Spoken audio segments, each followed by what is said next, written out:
que es el proceso previo al refugio, donde una persona solicita protección.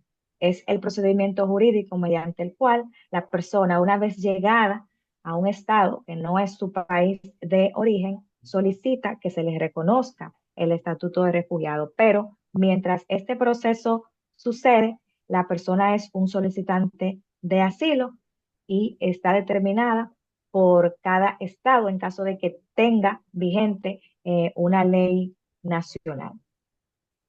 Ahora sí, ¿qué vemos en cuanto a estas diferentes categorías en las cifras? Que de 281 millones de migrantes internacionales en el mundo, el 48% son mujeres o niñas. Del 75,9 millones de personas desplazadas internas, 59 millones son desplazadas por conflictos y violencia y el resto por desastres naturales. Que de 43,4 millones de personas refugiadas en el mundo, el 52% son niños, niñas y adolescentes. Y en cuanto a las solicitudes de asilo, hay 6,1 millones de solicitudes de asilo pendientes de resolución. Solamente en 2023 se recibieron 1,2 millones y el proceso de resolución de estas solicitudes tiene un promedio de espera de 4 a 7 años para que una persona solicitante de asilo pueda tener un estatus reconocido como refugiado en el país donde lo solicita. Y esto es muy importante resaltarlo porque si bien un solicitante de asilo tiene acceso a derechos inmediatos, a derechos básicos que se le pueden reconocer, no logra plenamente su integración local en tanto no se le conoce su estatuto finalmente. Y luego de estas cuatro clasificaciones en la movilidad humana, también es importante mencionar la trata de personas. Es un factor latente de casos de movilidad humana, donde a través de engaños, falsas promesas de trabajo, oportunidades, fantasmas, las personas también son víctimas de este tipo de movilización entre países o regiones, a veces con documentos falsos o también con sus propios documentos, pero ejercen una movilidad humana que está condicionada por estos engaños, estas falsas promesas, donde después de la captación, del traslado, esa persona vive en constante control y explotación, amenazas, deudas impagables, aislamiento, confiscación de sus documentos e incluso laceraciones físicas y riesgo también de ser de los traficantes de órganos. Y Muy esto bien, también es Julián. un, Perdóname, a ver si es que te vamos entendiendo. Es decir, que ahora la movilidad humana ha dejado de ser un fenómeno periférico, ¿verdad? Ahora es un fenómeno, al menos en el sur global, un fenómeno dinámico. Y ya podríamos decir que es un fenómeno que tiene rostro de mujer, ¿verdad? Al correcto. respecto, no sé si Diana nos puede comentar algo. ¿Cómo lo ves, Diana, el- estas nuevas lógicas de la movilidad humana que no pueden, que deberían comprenderse ya no solamente como fenómeno laboral o humanitario, sino como un fenómeno de ciudadanía, de cuidado, de cultura? ¿Cómo lo ves, eh, Diane? Bueno, muy buenas noches. Quiero confirmar si me escuchan. ¿Te escuchamos? Sí, Sí. ¿Cómo están? Buenas noches. Me presento. Mi nombre es Diana Matute. Yo soy de Ecuador y pues tengo una larga trayectoria en movilidad humana justamente porque ha sido mi espacio laboral durante muchos años. Yo pienso que hablar de movilidad humana desde la perspectiva de género o de mujeres implica reconocer que la migración no es una experiencia neutral. porque no todas las personas que migran migran en las mismas condiciones. Justo reconociendo las diferencias que explicaba Giuliani hace poquito, y también es importante reconocer que las mujeres no migran en las mismas condiciones, por ejemplo, que otros espacios de la sociedad. Em, Empezando por entender que las mujeres tenemos estas desigualdades estructurales de género que ya nos ponen en una situación de mayor vulnerabilidad, y más aún cuando se trata de migrantes. Por eso para mí es importante atravesar este tema de la migración y de tratarlo con un enfoque de género a través de la interseccionalidad, que es comprender que las vulnerabilidades no actúan de forma aislada, sino que una se superpone a la otra y profundizan aún más las brechas que existen en la sociedad, ¿no? Y las mujeres no migran solo por situaciones económicas. Hay esta diferencia también entre la migración, el refugio, el asilo. Sin embargo, muchas de las mujeres que migran, migran también por sostener sus vidas y las de sus familias. Migran para cuidar su vida y protegerla de sus hijos. Recordemos además cuáles son los indicadores de violencia para las mujeres, ¿no? El camino que enfrentan estas personas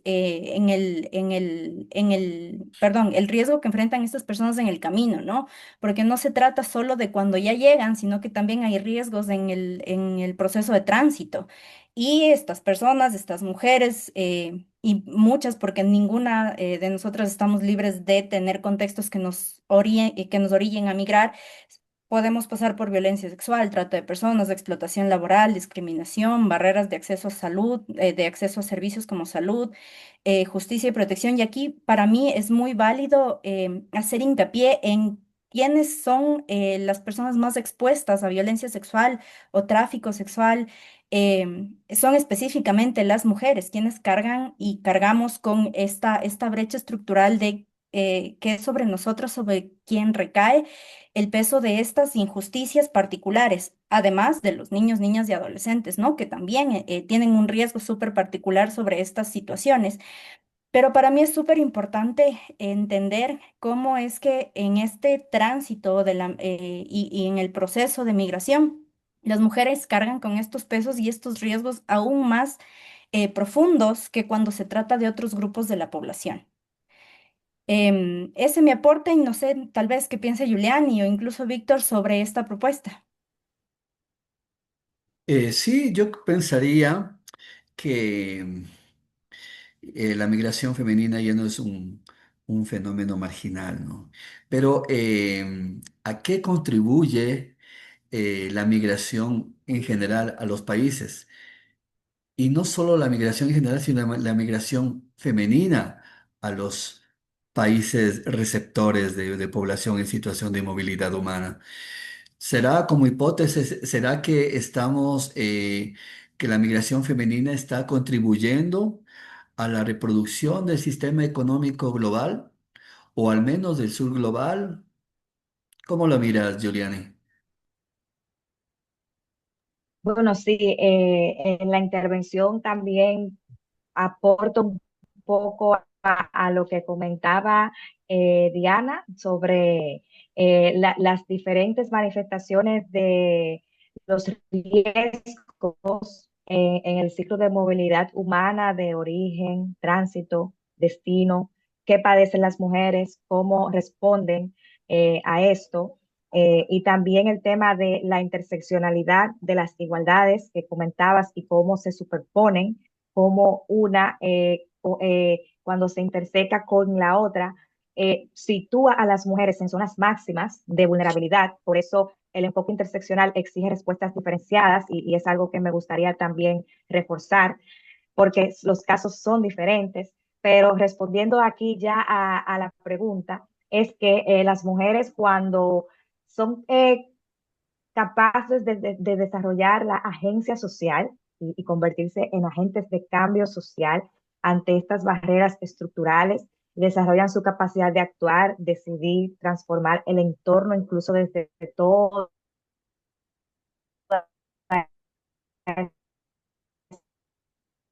esa diversidad que ya vemos que atraviesan las mujeres a lo largo de sostener y se convierten en cuidadoras transnacionales porque son capaces de sostener y cuidar un hogar o dos hogares simultáneamente en el que están y el que dejaron atrás.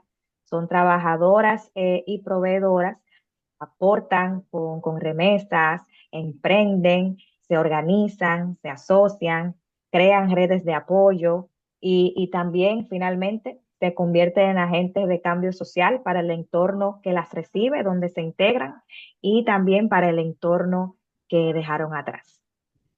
Muy bien, o sea, es decir, podríamos decir que esta migración nos lleva a pensar en una ciudadanía que es de características asimétricas, ¿verdad?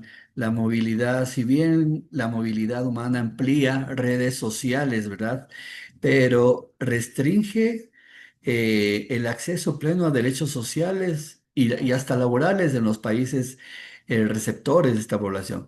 ¿Qué hacer? ¿Qué hacer? ¿Qué hacer, Diana, frente a esta realidad? Por un lado, se amplían las redes sociales, como dijo Giuliani, ahora se encargan no solamente del hogar de origen, sino también del hogar donde se encuentran actualmente. Es decir, se transforman en cuidadoras transnacionales, dijo Giuliani. Pero frente a esto nos lleva a una realidad de restricción de derechos sociales y derechos laborales en los países receptores. ¿Qué hacer, Diani, frente a esto? Bueno, primero, y ahondando un poco también en la respuesta de Giuliani, es que y es muy común en la sociedad que estereotipemos la migración, que la miremos como mala, como pensar en la migración como personas que vienen tal vez a quitarme el trabajo, vienen a cambiar mi cultura, pero en realidad hay que verle más allá a la migración, no solo de pequeños grupos de personas que llegan aquí a invadir. Es, para mí son estereotipos que se crean alrededor de discursos que no tienen sustentos ni investigativos, ni académicos, ni formales, ni legales, sino que salen más bien de creencias populares en las que la migración nos han enseñado universalmente que está mal. Sin embargo, hay que pensar qué provoca la migración y para mí particularmente y también dadas varias experiencias de éxito de personas que se han integrado localmente, es que enriquece la cultura.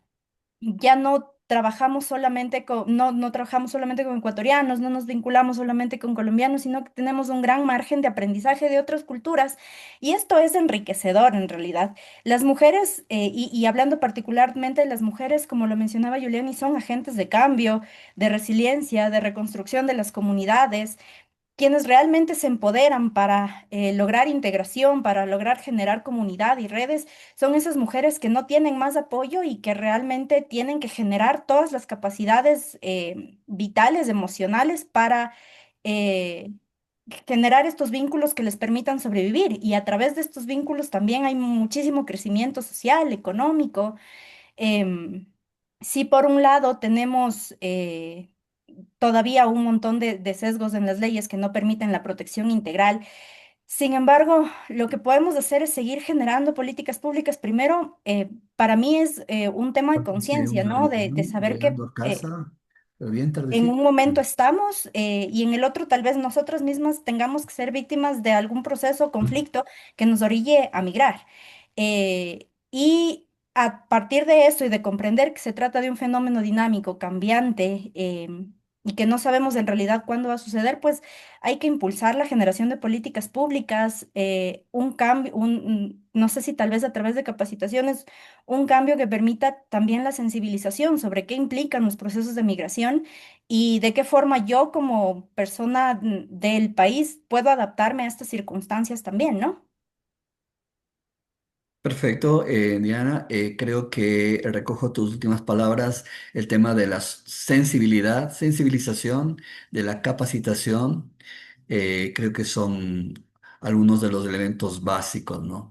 Recordarles que estamos en un diplomado internacional y tenemos participantes de algunos países y ya se nos ha vuelto como costumbre observar de cerca experiencias de una mujer venezolana que se encuentra en Ecuador, una mujer ecuatoriana que se encuentra, que emigró a Estados Unidos, una mujer boliviana que emigró a la Argentina. Entonces se forman una suerte eh, de redes donde hay precisamente surgen el tema que nos dice Diana de las políticas públicas. Creo que estos espacios que estamos ahora nos sirven para eso. Y si es que alguien recordemos que es un foro, si es que alguien desea participar con estas experiencias, dar alguna retroalimentación, bienvenidos. Eh, para que lo hagan, ¿no? Sería muy interesante poder conversar con las dos ponentes sobre este tema.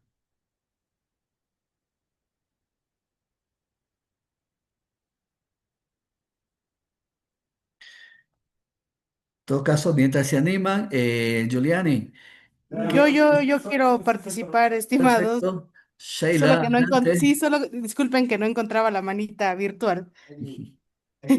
Bueno, a mí me parece muy interesante más bien el día de hoy lo que se está tratando. Nosotros igual que formamos parte de la Universidad Estatal de Bolívar y que justamente pertenecemos a la carrera de sociología, estos temas de migración y sobre todo de mujeres son muy poco hablados, ¿no? Estudiados. En realidad, estaba escuchando algunos de los aportes de mis compañeros y de mis compañeras y que también mencionaban que en muchas ocasiones, por ejemplo, no se mencionan a las mujeres indígenas, ¿no? Que desde siempre han migrado y que nunca se tocan esos temas que son demasiado sensibles. Entonces, me parece en realidad muy valioso y porque, como bien lo estaban mencionando, también tenemos un rol estructural estas mujeres migrantes, ¿no? Porque crean cultura, crean sociedad, crean familia, generan un montón de cosas, ¿no? Pero siempre se les ha observado únicamente como desde la perspectiva de la vulnerabilidad, más no de la creación del rol estructural, vaya, ¿no? Del que estamos hablando. Entonces, no solamente resisten las desigualdades, sino también resisten tal vez violencia, resisten falta de derechos, falta de acceso al trabajo, a educación. Entonces, hablamos de una multiplicidad de desigualdades que atañe a las mujeres migrantes, ¿no? Entonces, nosotros desde la sociología manejamos un término que es la economía del cuidado, ¿no? Que justamente tampoco se toca mucho en este tipo de, de- o de planteamientos. Entonces, hay una economía global del cuidado que en realidad las mujeres articulan dentro de los hogares, generan economías, comunidades, que incluso ay, en ese momento, bueno, no me recuerdo la autora, ¿no? Pero justo nos hablaba que nosotros realizamos reproducción social, cultural, política, religiosa y demás, que tenemos alrededor de 11 funciones que nosotros, que no se ven, ¿no? Y en este caso, una de ellas es la reproducción de la familia, la creación de estructuras sociales, ¿no? De enseñarle, él es tu papá, y es tu mamá, él es tu tío, él es tu abuelito. O sea, todo eso nosotros reproducimos, pero no se valora. Entonces, en realidad son trabajos invisibles que no se notan. Entonces, a mí me parece muy interesante resaltar que la agencia que tienen estas mujeres no solo es en la parte económica, sino también en la parte simbólica y política en diferentes partes del mundo, ¿no?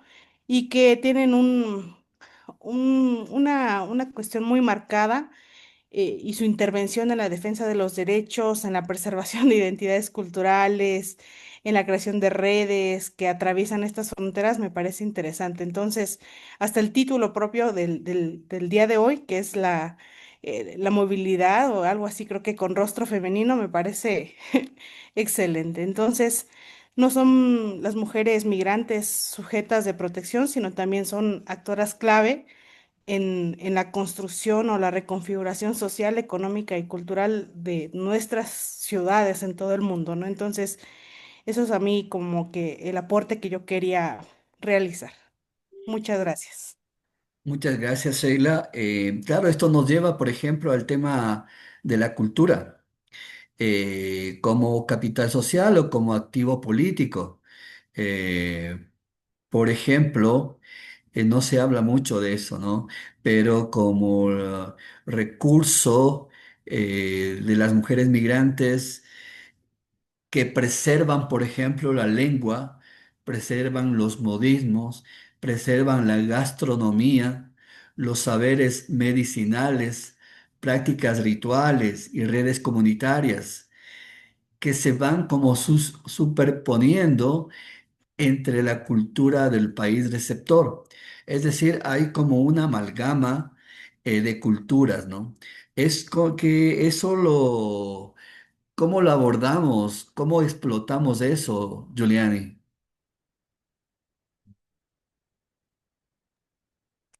Claro, es sumamente importante mencionar eso de el capital cultural, cómo explotamos esto, es también retomando un poco de lo que decía Diana anteriormente, la persona que migra de un lugar a otro y quiere mantener vivas sus costumbres, su cultura, quiere realizar esas manifestaciones tradicionales en el lugar en donde está. eh, Generalmente lo hacen porque nosotros, por ejemplo, vemos muchas comunidades que se organizan, una diáspora que se organiza, que celebra sus fechas patrias, que celebra sus...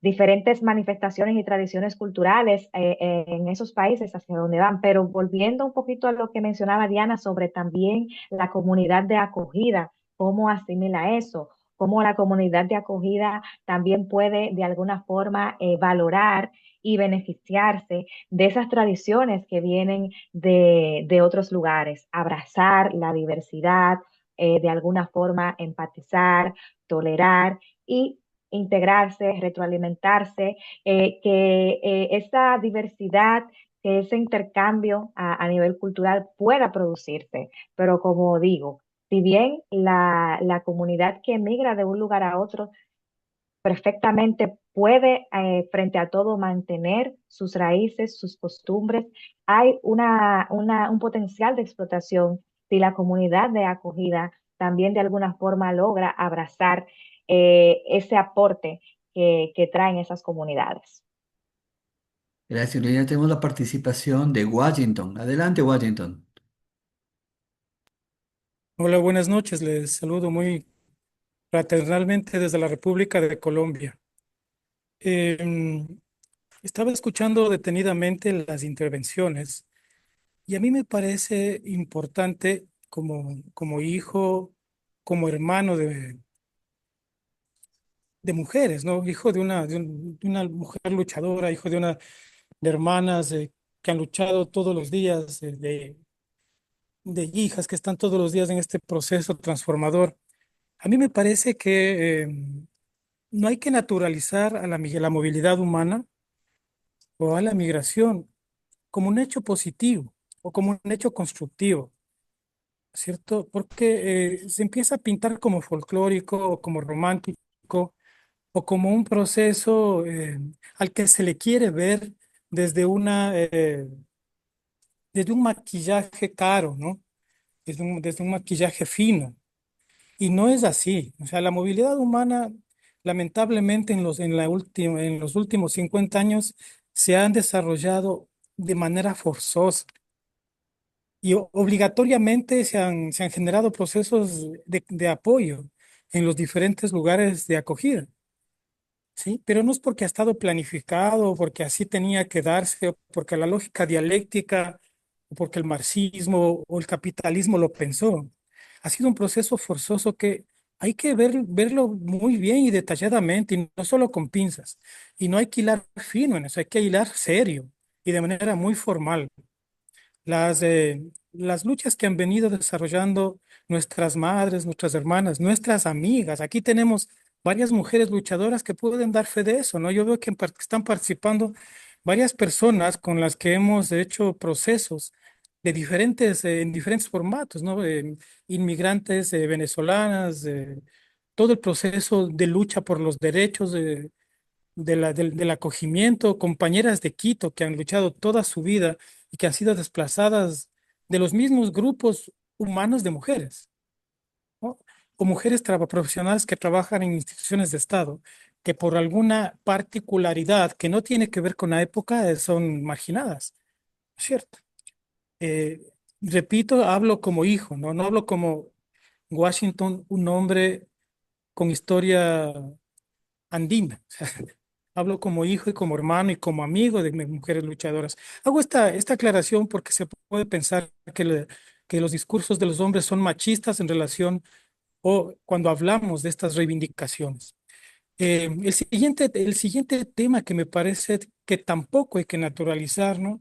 Porque también le convertimos en folclórico o en la línea del libro antropológico, es el asunto de que las mujeres generan un cambio cultural o aportan a la cultura. Yo creo que la mujer ya es un enfoque cultural, ya tiene vida propia en el ámbito cultural, incluso desde el punto de vista antropológico. Si hablamos o revisamos la historia, eh, la mujer ha puesto o ha generado hitos que los sistemas sociales, los modelos y los formatos han ido transformando o maquillando a su favor estos estilos, es otra cosa. Y eso se va a repetir en toda América Latina. Al menos en el sur global, ustedes van a ver matrices, patrones, esquemas que se van reproduciendo, ¿no es cierto? Y que lamentablemente son patriarcales. Y durante muchos años no se han podido reconocer y no por un derecho, esas funciones importantes de vida que han tenido hablemos así, las mujeres de nuestros pueblos, porque hablar también de nuestras mujeres sería hablar de propiedad y no es así, ¿no? Las mujeres de nuestros pueblos han protagonizado cambios importantes en sus propios lugares. Ya lo que han venido haciendo y yo le veo como una participación solidaria de toda esa cultura que fue generando en su pueblo, en su entorno, y que va transmitiendo en otros sitios. Hay que ponerle un nuevo nombre, hay que redefinir, hay que reestructurar esos conceptos que ya vienen dados por las filosofías que mencioné hace rato, o por otras, ¿no es cierto? Y ponerles un propio nombre. Y ahí yo creo que tiene nuestra amiga Yuleisi, creo que tiene mucho en este momento, en este módulo, para hilvanar, tejer y dejar bien surcido esta posición de que no hay que naturalizar el concepto contribución de la mujer, el concepto cambio cultural, aporte a la cultura, o sea, porque me parece muy conveniente esa conceptualización o esa definición. Yo pienso que hay que reivindicar, sí, pero desde otro tipo de discurso o de un discurso más formal y más real. Gracias. De acuerdo. Ahí, no sé, Giuliani o Diani no, puedan contextualizar.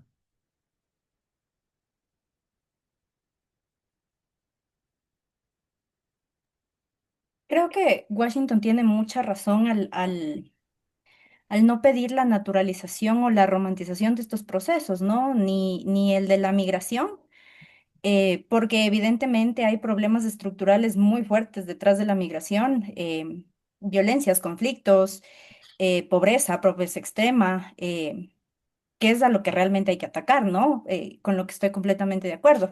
Tampoco podemos romantizar la lucha de las mujeres porque para mí sería importante entender qué tenemos que hacer. Entonces, podemos reconocer y hacer emblemático un día como el 8 de marzo, pero ¿qué estamos haciendo para que la realidad de estas mujeres que sufren violencia y que no son solo números, sino que considerando a la mujer como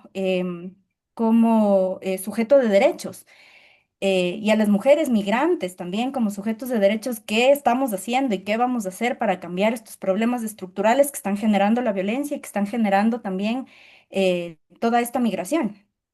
Y no se trata de romantizar, sino de reconocer que los fenómenos existen, que están y que tenemos que hacer algo al respecto. Muy Sí, de bien. acuerdo. Yo estoy de acuerdo contigo, Diana. Por eso insisto que esto tiene que ser formal y que hay que redefinir muchas cosas. Y yo creo que es el momento de redefinir juntos y juntas, ¿sí? O sea, quienes nos queramos sumar y ustedes solidariamente nos quieran incluir, genial. Pero yo creo que juntos es el momento de juntos definir un montón de cosas, ¿no? Aparte de reconocer todo el comportamiento que se nos ha impuesto históricamente. Pero yo creo que hay que reconocer juntos, hay que redefinir juntos, y ahí sí las construcciones que se quieran dar en estos nuevos entornos sociales, hacerlos de paso a paso, ¿no? Porque yo le decía a Yarisbeth, que me parece que está ahí, o a Luis García, que fue uno de los primeros presentadores de experiencias, yo le decía, mira, ahora ya, yo incluso me siento migrante en mi propia tierra, porque en un inicio yo trabajé con ustedes por procesos dignos de acogimiento, pero ahora yo estoy buscando dignidad incluso para mí, para mi familia. Los temas de violencia han cambiado todo, y las fronteras, lamentablemente, o mejor dicho, por suerte tal vez, ya no están. El solo hecho de estar todo el tiempo en estos entornos digitales ya generan otro universo, por ejemplo, ¿cierto? Un universo en el que ya se tienen que luchar por los derechos humanos en ambientes digitales. La lucha ya se va trasladando del territorio, ¿cierto?, hacia los ambientes digitales, porque ahí se está dando lo que escuché al inicio, ¿no es cierto? Se está transformando la movilidad humana en temas de trata, tráfico, órganos, etcétera, etcétera, etcétera, ¿no? Pero ¿cómo empieza ahora? Antes empezaba en la calle, en esquina, ¿no es cierto? En el teléfono dañado, etcétera. En la calle empezaba, en los barrios populares.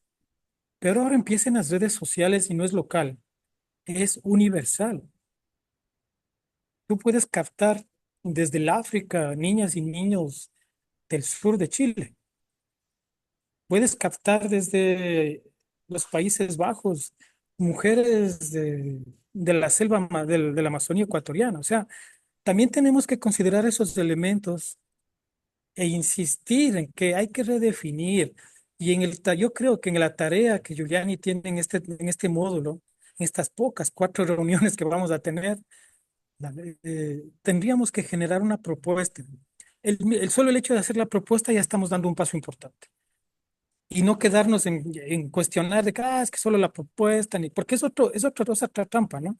Construir una propuesta y escribirla y publicarla, aunque los gobiernos locales o la política proselitista no la quiera, ¿no? O sea, no le interesa. Yo creo que hay que escribir y publicar y decir esto hay que hacer, ¿no? Eh, Antes que victimizarnos y revictimizarnos. Gracias. Muchas gracias, Washington. Nos cuestionábamos acerca de la movilización u otras formas de violencias desde el territorio hacia los ambientes digitales. Estamos en un contexto que está variando demasiado rápido. Todavía creo que no terminamos de asimilar lo que está pasando a nivel global, donde el sistema de organización mundial ya no va más. Estamos viendo una suerte de relaciones entre países donde se evidencia la desigualdad, donde alguien tiene el mazo y el otro tiene que solamente obedecer. Entonces, en esos contextos nos estamos moviendo hoy por hoy, ¿no? Los ambientes digitales y en un contexto global totalmente distinto desde hace unos pocos meses nomás.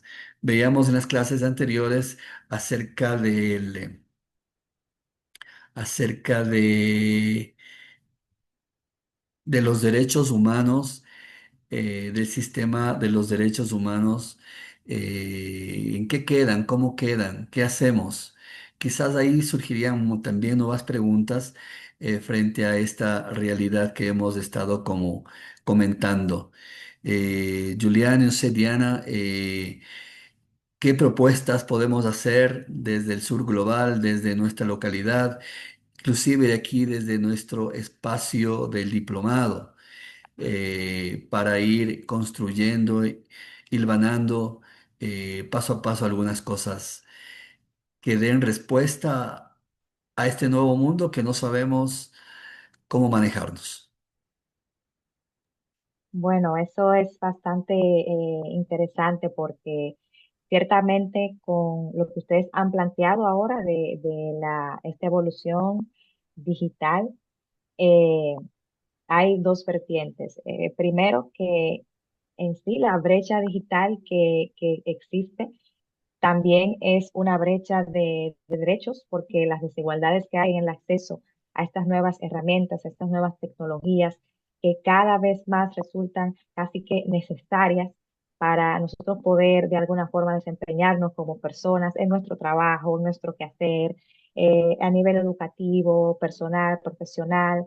De alguna forma también van generando brechas y dejando atrás personas que todavía por diferentes razones que podemos profundizar y discutir, no transicionan hacia a esos espacios. Pero los que sí ya están y los que sí tienen acceso a esa creciente evolución digital, eh, se crea una dinámica que genera nuevos derechos, necesidad de reconocer nuevos derechos o de fortalecer y de alguna forma priorizar más otros derechos que se habían definido, pero que de alguna forma no tenían tanto rol en la palestra. Y cuando hablamos de este creciente acceso digital, hay que pensar en los derechos a la privacidad de la información, pero también a la intimidad, a la dignidad, que de alguna forma en líneas finas se ven vulnerados con esto que ustedes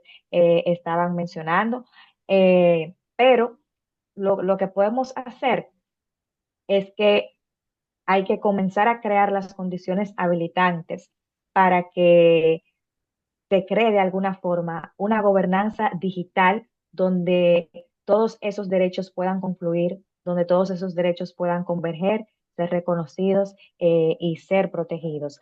Además de que esto sea siempre centrado en la persona que debe de primar el ser humano como centro de estas nuevas tendencias que se generan y que más allá de verse como algo económico, como algo de la globalización, se vea como un fenómeno cuyo principal centro sigue siendo la persona. Entonces, todos esos derechos que se ejercen desde el entorno digital, como la libertad de expresión, el derecho a la información, la participación misma, que se da mucho también cada vez más en el entorno digital, también deben comenzar a ser vistos desde este punto de vista y protegidos y garantizados. Pero para eso necesitamos comenzar a crear los entornos habilitantes de gobernanza de manera muy seria que puedan garantizar todo eso. Muchas gracias, Giuliani. Diana, parece ser que estamos expuestos hoy por hoy en los ambientes digitales a varias problemáticas. Por ejemplo, ya se mencionaba el tema de tráfico y trata de personas eh, y que recae en población vulnerable, en población migrante mujer. Eh, eso es el contexto actual. Diana, qué podemos hacer adicionalmente a lo que nos menciona Giuliani? Gracias, Víctor. Para mí es súper importante reconocer que a la movilidad humana y a estos nuevos problemas surgidos de los entornos digitales, sí hay que transversalizarle un enfoque de género porque las vulnerabilidades son diferentes definitivamente. No podemos, y llevándole ya como a tierra, aterrizándolo, no podemos comparar las diferencias, por ejemplo, que tiene un grupo de hombres migrantes frente a las diferencias que tiene un grupo de mujeres solas migrantes con respecto a los indicadores de vulnerabilidad. Esto no solo es teoría, sino que existen números que confirman que existe más vulnerabilidad, más riesgo cuando vemos estas problemáticas desde los enfoques de género. Por ejemplo, no atravesar la migración con un enfoque de género sería dejar de lado completamente al 50% de la población migrante, o capaz a más, según los números que nos dio Julián al principio. Por eso es importante reconocer las diferentes vulnerabilidades, tal vez sí, y reconocer también que sí existe mayor riesgo en determinados grupos. Por ejemplo, tampoco podemos decir que los niños, niñas y adolescentes que migran solos, que son niños, niñas y adolescentes no acompañados o separados, no tienen vulnerabilidades. Ahí existen. Em, Esto no quiere decir que los procesos que estemos tal vez aceptándolos y reconociéndolos y acogiéndolos, sino que identificar las vulnerabilidades también nos ayuda a entender qué hacer al respecto. Em, Tampoco vamos a fomentar la migración, pero en vista de que existe y de que ya está, pues tenemos que crear políticas públicas que aseguren la dignidad de las personas que se están moviendo. eh, Todos y cada uno de nosotros somos sujetos de derechos y por eso la migración no puede ser criminalizada, porque al final de cuentas sigue siendo un derecho. ¿Qué pasa ahora y cómo yo lo veo desde los entornos digitales? Y es que también somos personas responsables, debemos ser individuos responsables con lo que estamos consumiendo y con lo que estamos produciendo. Mm. Em, Ahora yo trabajo en temas de comunicación porque también soy comunicadora y he estudiado bastante el tema de la alfabetización mediática informacional y cuál es nuestra responsabilidad para mí y desde ya las posiciones individuales es que tenemos que formarnos y también promover normativas que regulen esto, porque definitivamente no podemos justificar, por ejemplo, que ahora la inteligencia artificial genere imágenes de niñas desnudas. Tenemos que regularlo, tenemos que encontrar las formas de hacer que la tecnología no nos supere, que la utilización de los medios digitales no nos supere, pero para esto yo también apelo a la responsabilidad individual y es que estamos haciendo para formarnos, para aprender y para promover una educación digital y de medios. Perfecto, y creo que son estos espacios que podemos contribuir en nuestros entornos familiares, en nuestros entornos sociales. Creo que también hay una suerte de corresponsabilidad. Germán Castillo, adelante, por favor. Gracias, Víctor.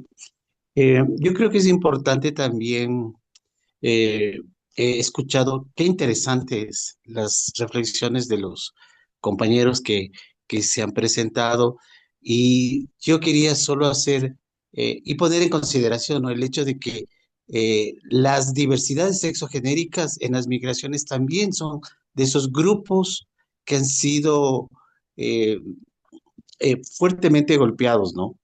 Eh, yo pertenezco, soy consejero de las diversidades sexogenéricas en el DMQ y hemos visto cómo nuestras organizaciones han comenzado a trabajar con migraciones para diversidades sexogenéricas. Y estas, estas organizaciones han realizado acciones con organismos internacionales para poder acoger a los migrantes LGBTIQ+, y se han fortalecido, ¿no? Es más, hay una organización aquí en Ecuador que fue la pionera y se comenzó a, a- a cohesionar con otras organizaciones de otros países latinoamericanos a raíz justamente de esa migración eh, que hubo de la población venezolana.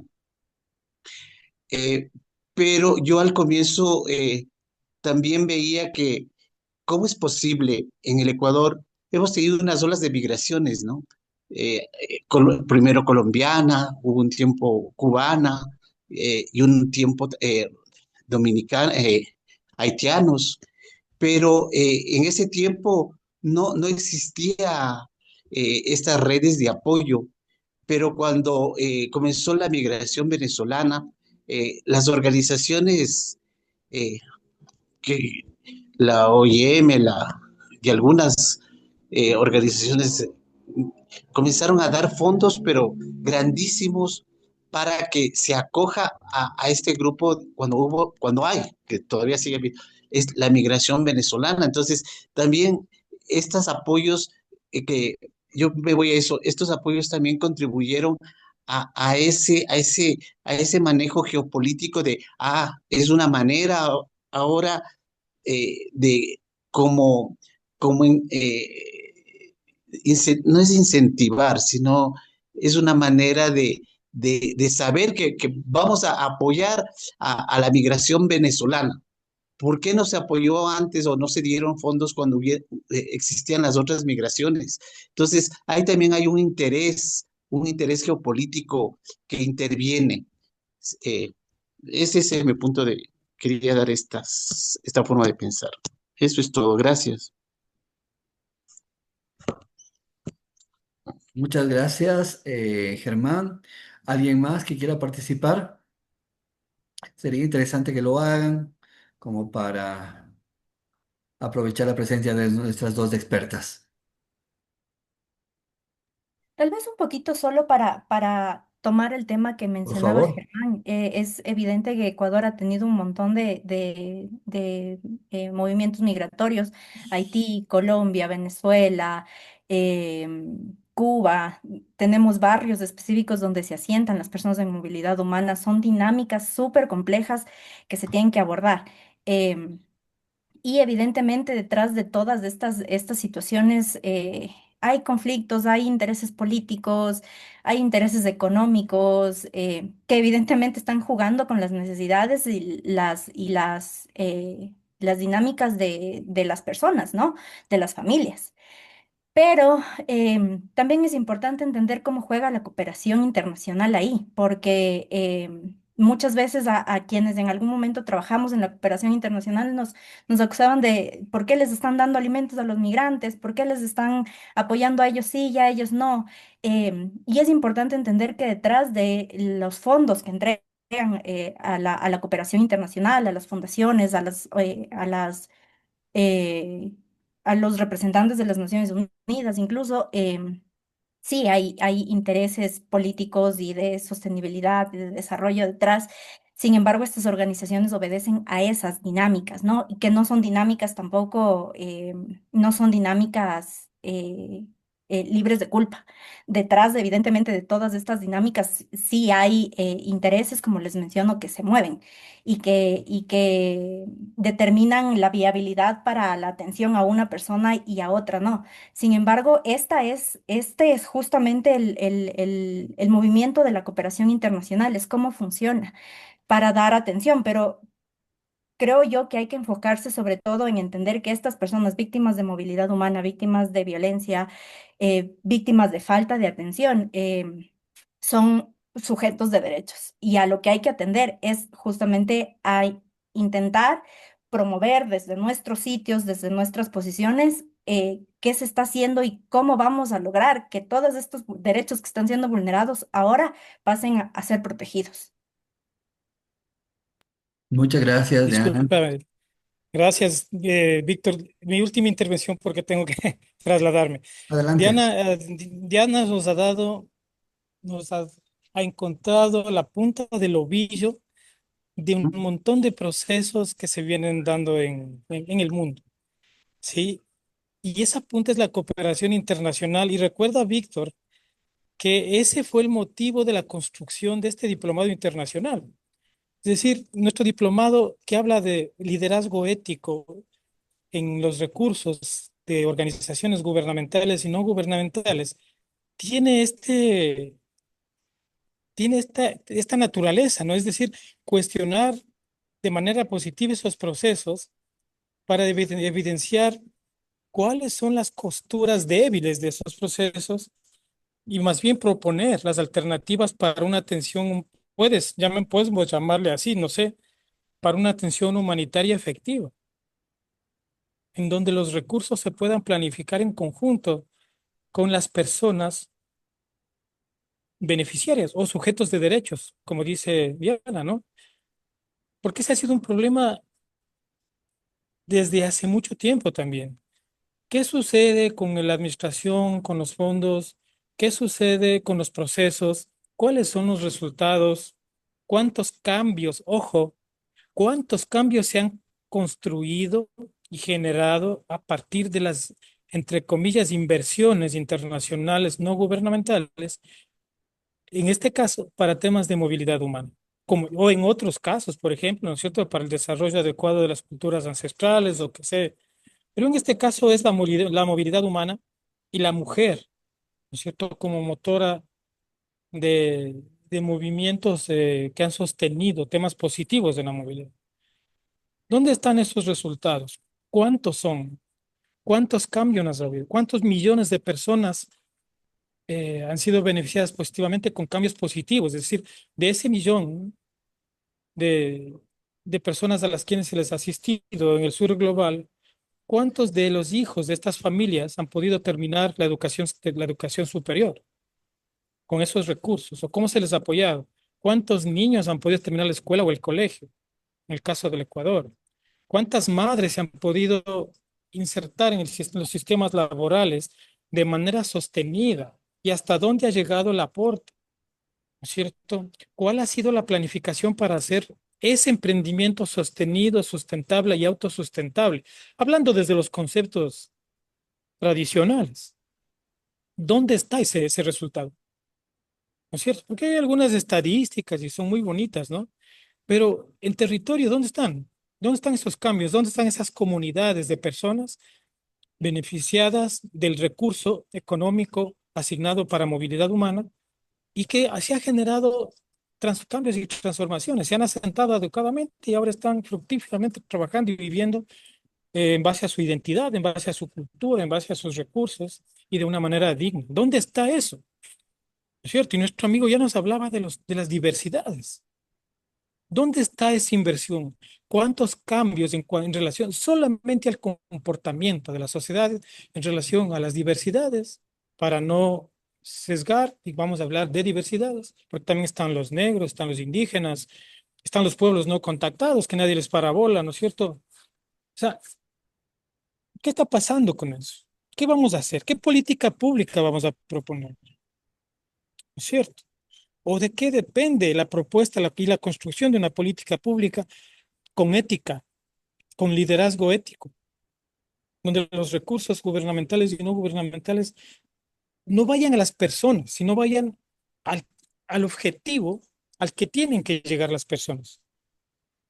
¿Dónde está esa metodología que podamos evaluar de manera física y virtual, ¿cierto?, para saber la efectividad de los procesos? Gracias, Diana, me jalaste la lengua. Un abrazo a todos.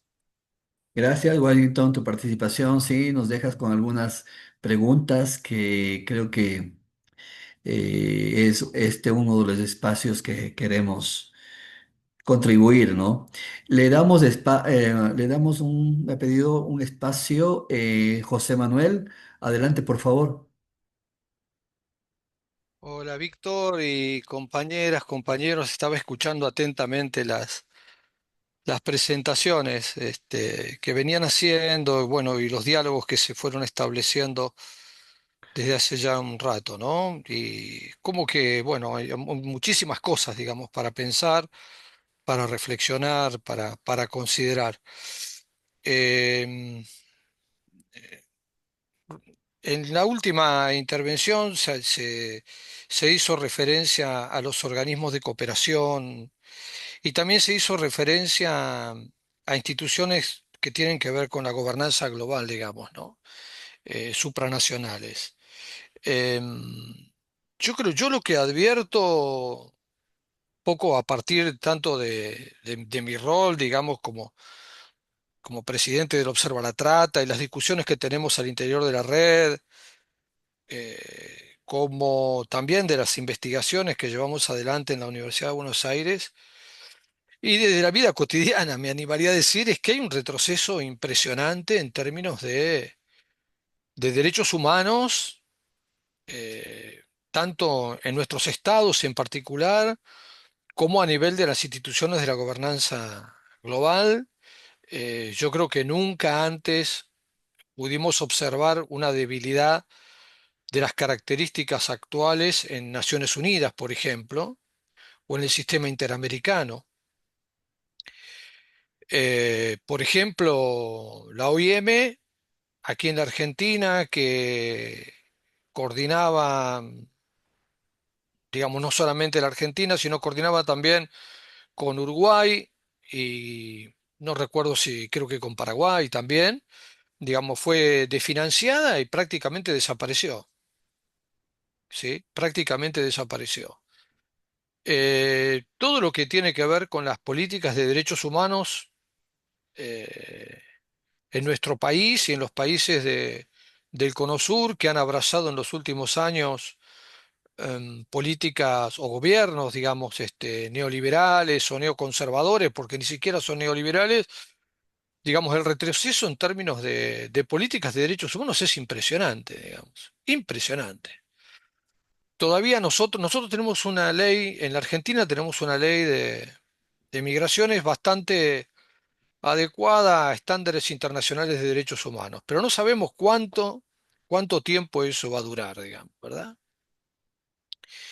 Con lo cual, digamos, yo creo que el panorama de cara al futuro es desolador y abre interrogantes respecto de las posibilidades de pensar políticas públicas, porque nuestros estados, con estos tipos de gobiernos y avalados por una parte importante de la población, digamos, no, es como que nos deja muy poca esperanza respecto de las posibilidades de llevar adelante políticas públicas, digamos, que tengan que ver con la defensa, el reconocimiento, la promoción y la garantía de ejercicio de los derechos humanos de todos, digamos, ¿no? Y mucho más de los grupos en situación de vulnerabilidad, como las mujeres, los niños, niñas, adolescentes, las comunidades las diversidades, LGBTI. Es decir, estamos atravesando un escenario que es muy complejo, ¿no? Y realmente es difícil, ¿no? Por otro lado, yo me acuerdo en un congreso internacional, tuve la oportunidad de cruzarme con un representante de uno de estos organismos de la gobernanza global, digamos, ¿no? Un congreso sobre trata. Y esta persona, bueno, hacía referencia a las políticas públicas que los estados tenían que llevar adelante para garantizar los derechos de las personas que por la situación de vulnerabilidad en la cual se encontraban caían como víctimas de las redes de trata y demás, ¿no? Y todo un discurso hermoso, digamos. Entonces yo digamos, le expliqué, digamos, yo lo que le dije es que para poder llevar adelante ese tipo de políticas públicas, que en última instancia, digamos, si queremos hacer prevención, tanto sobre las migraciones, el tráfico de migrantes, como en el tema de la trata, tenemos que este, lograr que la mayoría de nuestra población o estas poblaciones en situación de vulnerabilidad accedan a sus derechos de manera efectiva. Por ejemplo, a los derechos, fundamentalmente a los derechos económicos, sociales y culturales y ambientales. Porque lo que estamos viendo también en estos últimos años es que una de las causas estructurales que está en la base de los procesos migratorios de la movilidad humana son las crisis ambientales, digamos, ¿no? Además de la pobreza, bueno, de la violencia, que ya se señalaron acá, ¿verdad?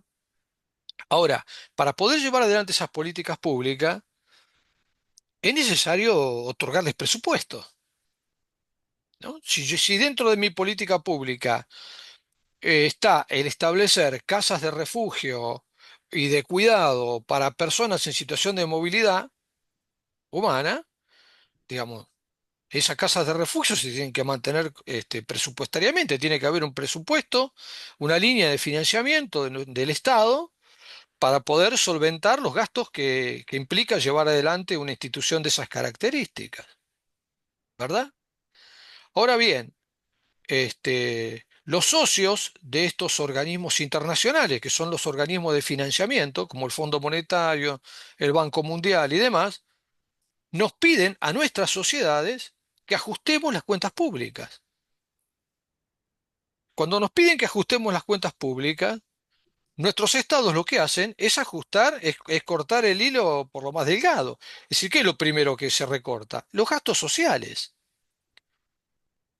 Entonces ya no hay presupuesto para alimentar esas casas de refugio para personas que están en situación de movilidad humana. Entonces, hay una contradicción en el sistema internacional que por un lado te pide que lleves adelante y te exige, porque hay un nivel de exigibilidad, los derechos económicos, sociales y culturales son exigibles. Entonces, hay una exigibilidad a nuestros estados. De hecho, nos piden, tenemos que presentar los informes cada tanta cantidad de años, a ver cómo hemos avanzado, digamos, en el desarrollo de esas políticas. Nos exigen que llevemos adelante esas políticas. Y por otro lado, nos cortan todas las posibilidades económicas de hacerlos efectivos. Yo siempre les digo, yo les cuento a mis alumnos en la facultad, en la universidad, lo que sucedía en la década del 90, y está sucediendo ahora cosas similares, pero lo que sucedía en la década del 90 en la Argentina, ¿sí? La Argentina en la década del 90 suscribió todos los pactos internacionales de derechos humanos, somos los maestros de los derechos humanos en el mundo, ¿sí? Todos. En el año 90 ratificamos la Convención Internacional sobre los Derechos del Niño, y en el año 94, en el artículo 75, inciso 22, incorporamos la convención, todos los pactos de derechos humanos a la Constitución Nacional. Pactos que tienen además un carácter supraconstitucional, están por encima de la Constitución, como estructura jurídica, ¿no? Muy bien. Entonces, a partir de eso, digamos, todos los niños, todos los niños, niñas y adolescentes de la Argentina son sujetos de derecho. La ley establece eso. Todos son sujetos de derecho. Es decir, son sujetos de derecho en términos de acceso a la educación, la salud, etcétera, etcétera, etcétera, ¿verdad? La recreación, el derecho a ser escuchado y todo lo que señala la Convención. Lo que hace que un chico, el interés superior del niño, lo que es un chico sea sujeto de derecho. Perfecto. Ahora, las políticas de ajuste en la década del 90, en la época de la convertibilidad por ley del 1 a 1, llevaron a una desestructuración del sistema productivo y a una caída de la economía argentina en una crisis muy profunda de recesión acompañada de inflación, un problema de esta inflación, que terminó en el año 2001 con el estallido del país, digamos, ¿no? Entonces, en el año 2000, 99, por allí, UNICEF acuñó una frase famosa que decía que la mayoría de los niños en la Argentina son pobres y la mayoría de los pobres en la Argentina son niños. El 70% de los niños, niñas y adolescentes en la Argentina eran pobres o indigentes.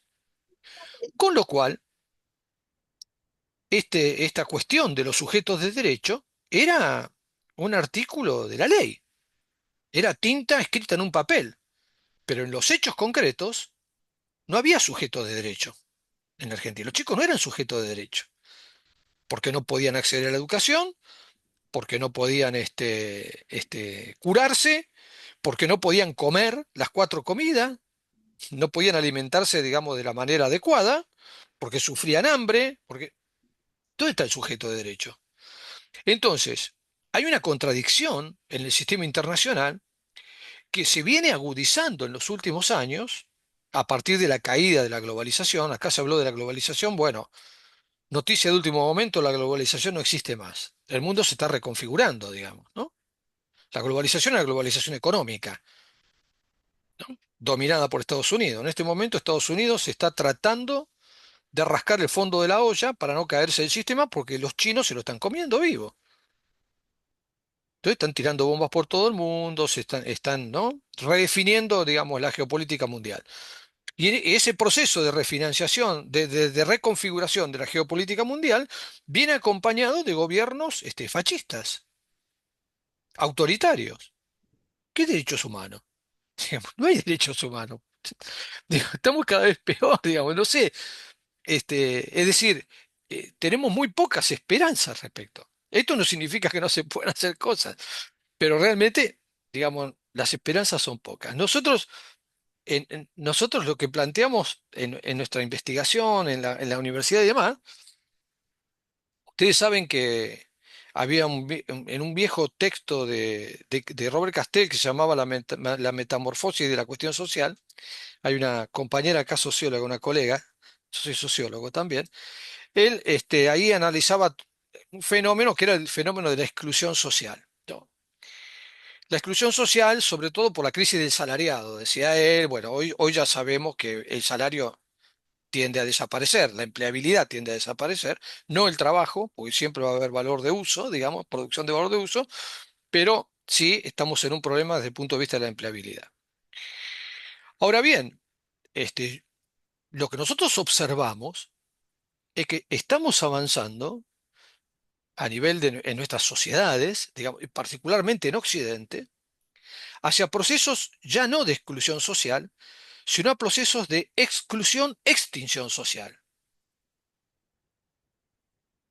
Es una dinámica circular en donde una cantidad de población que circula, digamos, por la exclusión, termina en situaciones de extinción social. Poco lo que plantea, por eso me parece que además de la interseccionalidad, además de la cuestión del género, digamos, de la teoría feminista, que es muy interesante para analizar la cuestión de la migración, creo que también tenemos que incorporarle la visión de la colonialidad, de la neocolonialidad, digamos, ¿no? Porque nos conduce al tema de la extinción social, ¿sí?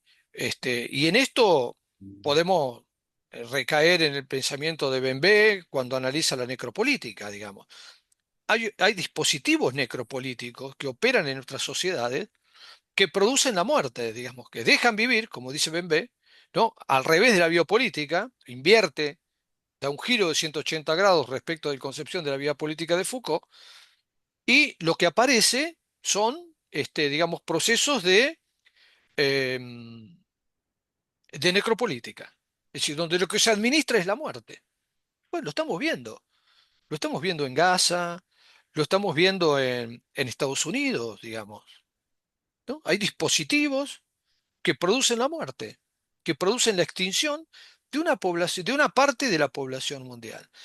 Y muchas de las personas migrantes, sabemos que la migración, y bueno, se ha feminizado, digamos, es un fenómeno nuevo de este siglo, ¿no?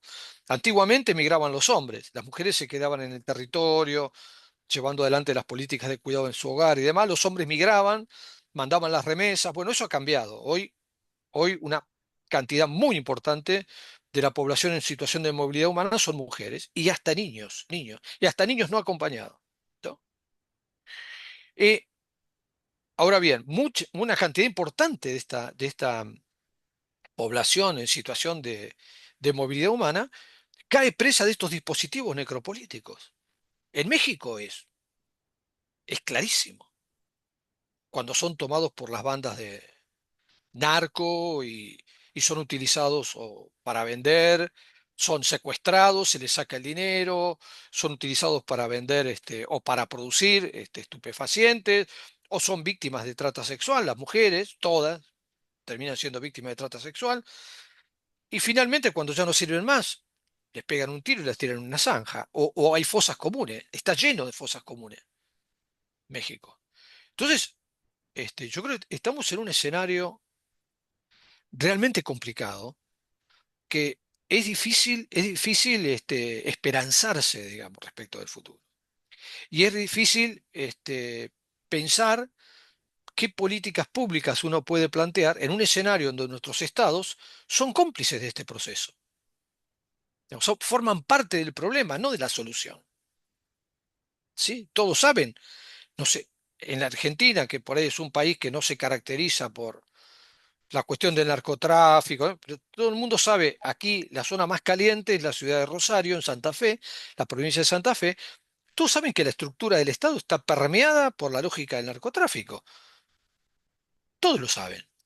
Todos saben y todos sabemos, porque lo hemos experimentado trabajando con víctimas de trata, que muchos de los clientes que iban a los prostíbulos, en donde había mujeres en situación de explotación sexual, víctimas de trata, eran jueces, policía, el empleado del banco, ¿no? Hemos tenido casos en donde una mujer, en un caso, una entrevista que hice yo una persona, digamos, del equipo de rescate que trabajaba con víctimas de trata, le hace una entrevista, trabaja con esta víctima durante una determinada cantidad de tiempo, le dice que trabaja para que pueda hacer la denuncia, ya se había escapado, dice, vamos a hacer la denuncia, ¿no? Y cuando va a hacer la denuncia, el secretario del juzgado era, era cliente del prostíbulo en donde ella había sido explotada. Claro, cuando sale, y ella no hizo la denuncia, cuando vio eso se paralizó, no hizo la denuncia. Cuando sale, la psicóloga esta que estaba trabajando con ella le dice, pero al final no dijiste nada, no hiciste la denuncia, ¿no? Y la piba le contestó, pero si el secretario, el hombre este era cliente del prostíbulo. Entonces, era agente público. Es decir, yo creo que la situación reviste una complejidad que hace que tengamos que ser muy imaginativos para encontrar posibles cursos de acción en función de lograr, digamos, o de tratar de arrimar un poco a que estas personas que se encuentran en situación de movilidad humana puedan mínimamente acceder a alguno de sus derechos, que sea, ¿verdad? En donde cosas para hacer, por ejemplo, algo interesante sería poder poner en debate el concepto de movilidad de migración forzada. El concepto de migración forzada es un concepto muy estrecho que no abarca todo el fenómeno social que se está produciendo en la actualidad, ¿no? Unas personas que están muriéndose de hambre por una crisis climática, porque hay una sequía y en la zona donde ellos viven ya no produce más la tierra y se están muriendo de hambre y tienen que emigrar. ¿Por qué esa categoría migratoria no es considerada migración forzada? Es decir, me parece que ese sería un ejercicio interesante, poder reconfigurar muchas de estas terminologías y conceptualizaciones que han quedado como allá en el tiempo, ¿no? Que han quedado como que ya no dan cuenta de esta nueva realidad, que es mucho más compleja que cuando esos conceptos fueron paridos, digamos, o nacieron, digamos, ¿verdad? Bueno, nada, ¿no? Estoy hegemonizando el uso de la palabra y ya me fui. Mil disculpas, Víctor, querido chica. No, tranquilo, más bien eh, ilustrativo lo que nos ha comentado, es otra perspectiva. Eh, entonces se han abierto algunas cosas, ¿no? Se ha abierto la reivindicación, la no romantización de la migración, el derecho a migrar. Y ahora finalmente José Manuel nos pone un contexto donde la política pública no se puede, no puede haber política pública sin recursos. Eh, Nos ha enfatizado la incertidumbre que hoy por hoy nos manejamos a nivel global, ¿no? La contradicción que existe entre los sistemas oficiales de derechos humanos, los organismos internacionales, que no termina de aterrizar en una política concreta en el territorio. Nos hace un llamado, y también Washington, a redefinir ciertas terminologías, ¿no? Eh, Eso como a manera de resumen, que nos quedan pocos minutos, quizás quisiéramos tener una reflexión de parte de Giuliani y de parte de Diana, como para cerrar este foro, que nos va quedando unos sabores agridulces, porque estamos como diagnosticando una suerte de diagnóstico sobre la situación, sobre un horizonte no tan claro en cuestión a la migración, a la cuestión de la migración femenina. Quizás un hecho concreto es que la migración femenina ya se visibiliza, un fenómeno nuevo de unos años para acá. Eh, y eso, no sé, Juliani, Diane, que podamos tener una reflexión final, por favor. Claro. Bueno, a modo de cierre, resumen de todas estas intervenciones que hemos tenido la oportunidad de compartir en este foro. Claro que nos llevamos mucha tarea, sobre todo mucha tarea interna, en Ujú. reflexionar, en pensar y pasar de todo esto a la acción. Conlleva mucha responsabilidad individual, que es algo que mencionaba Diana, identificar cómo desde nuestro rol, desde los entornos en los que estamos, los espacios donde trabajamos, podemos comenzar a generar ese tipo de incidencias. Estos temas de derechos humanos, la movilidad humana en general, tienen una amplia carga de comprender también un poco la economía del comportamiento y comenzar también a visibilizar el diseño de políticas públicas desde este punto de vista, porque es bastante complejo hoy en día, como ustedes mencionaban, por poder diagnosticar justo por las complejidades que se están estructurando en este cambiante sistema global. Y finalmente, reforzar un tema que ha salido en varias ocasiones acerca de cómo la crisis ambiental se ha configurado en una de las principales causas de desplazamiento sin que hasta el momento exista un reconocimiento formal y jurídico de esto como una causa por la cual nosotros podamos ya comenzar a identificar esos flujos migratorios que se generan a partir de esta realidad. La movilidad humana tiene rostro femenino, las evidencias están, hace falta todavía mucho más, como mencionaba Washington, identificar, medir el impacto que ha generado esta movilidad humana femenina en la transformación social de las comunidades de acogida y con respecto a las iniciativas que se han promovido para esta integración. Así que muchísimas gracias por la oportunidad nuevamente de poder conversar con ustedes. Me llevo mucho aprendizaje también y le cedo la palabra a Diana. Bueno, yo me uno igual a las palabras de Julián y muchísimas gracias. Una gran cátedra que nos dio José Manuel. Muchísimas gracias. Me parece además muy enriquecedor para mí vincularme en estos espacios de pensamiento en los que coincidimos mucho, ¿no? Que somos al final personas que estamos pensando y seguimos pensando y en promover derechos. Em, Creo importante, como para ir a hacer un cierre del tema de la migración femenina, pues, y yo soy particularmente muy creyente de que, y tal vez muchas personas también me han dicho que ya es utópico, pero yo sigo siendo creyente de que desde la lucha podemos seguir haciendo cosas. Entonces, pues hay que seguir luchando y hay que seguir buscando alternativas para que esta pérdida de derechos y estas políticas ahora tan poderosas que nos están abarcando, tal vez no nos lleven a una reconstrucción de la situación global para peor, ¿no?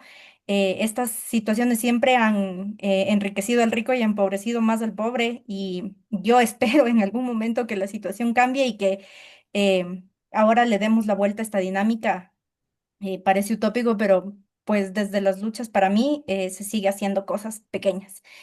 No dejemos de destacar que en lo que yo hablaba desde el principio, y es que todos estos procesos de desigualdades estructurales tienen que estar siempre analizadas y transversalizadas por el enfoque de género, porque de no ser así estaríamos desconociendo que existen particularidades y vulnerabilidades propias de el género que hay con las que hay que trabajar, de las que hay que tomarse para hacer algo al respecto. Me ha interesado muchísimo el espacio, me parece súper enriquecedor. Uno siempre termina aprendiendo más de estos espacios de diálogo, así que Víctor, muchas gracias por la invitación y a todos por sus aportes. Muchas gracias, Diane. A ver, colegas que están en la sala, eh, quizás cabe una participación de ustedes. Eh, Sería muy interesante saber sus apreciaciones, sus reflexiones. Eh, previo a cerrar este foro.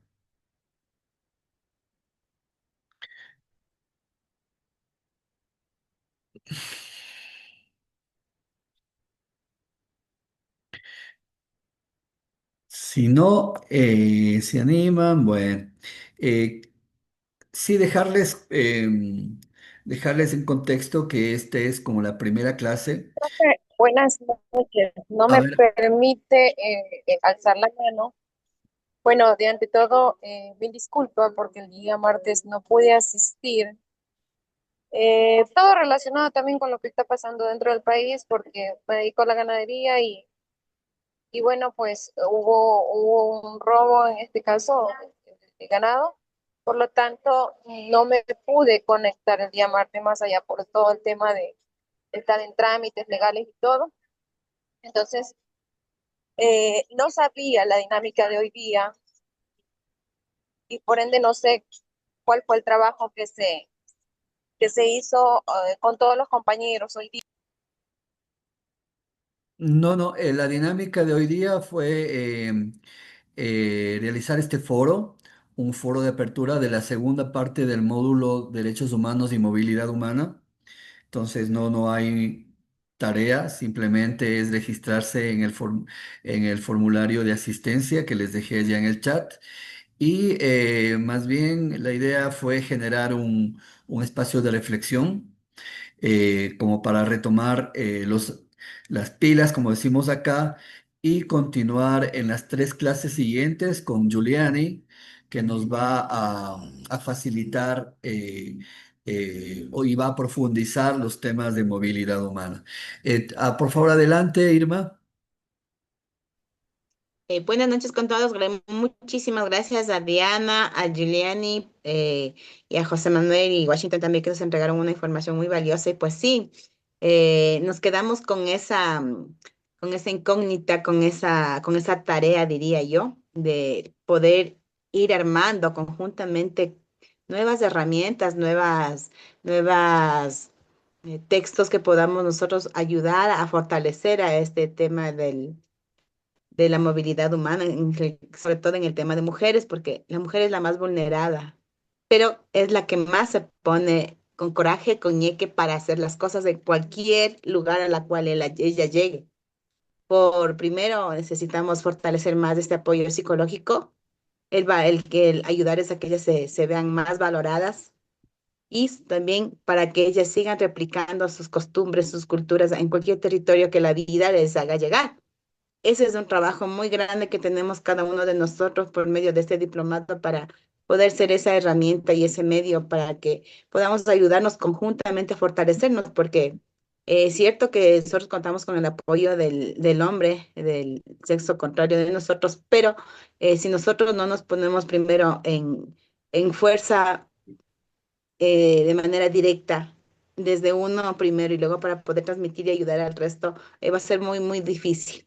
Eso, agradecer por la información y pues seguir con las siguientes módulos que vienen y poder ir fortaleciendo e ir generando más herramientas y ir aprendiendo conjuntamente con ustedes. Muchas gracias.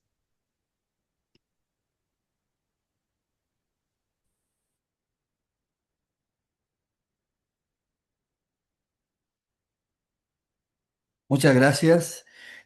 Bueno, les comentaba entonces que vamos a continuar las tres clases siguientes con el apoyo de Giuliani de República Dominicana. Luego tendremos un taller con Julieta y comenzaremos con el módulo de políticas públicas que como ven ustedes es como el hilo conductor. Ahí vamos a tener la participación de José Manuel y algunos y dos más facilitadores que nos den esas perspectivas, ¿no? Eh, Quizás hablar de unas nuevas políticas públicas, de una nueva gobernanza, o quizás comenzar a ver, puntear algunas ideas, ¿no? Pero bueno, en todo caso, les agradezco su participación, su presencia. Creo que con la calidad de nuestras participantes, de nuestras docentes y de quienes participaron, hemos abierto algunas cosas interesantes, que todavía no tenemos respuesta, pero creemos que al final de todo esto tener algunas ideas claras básicamente de lo que significa, de lo que estamos viviendo, ¿no? Eso nada más, entonces agradecerles y nos vemos el día martes. Gracias, Muchas hasta el gracias, martes. buenas noches. Gracias. Gracias, Víctor. Bye bye. Un gusto, colegas, un gusto. Gracias por su participación. Gracias, una buena noche.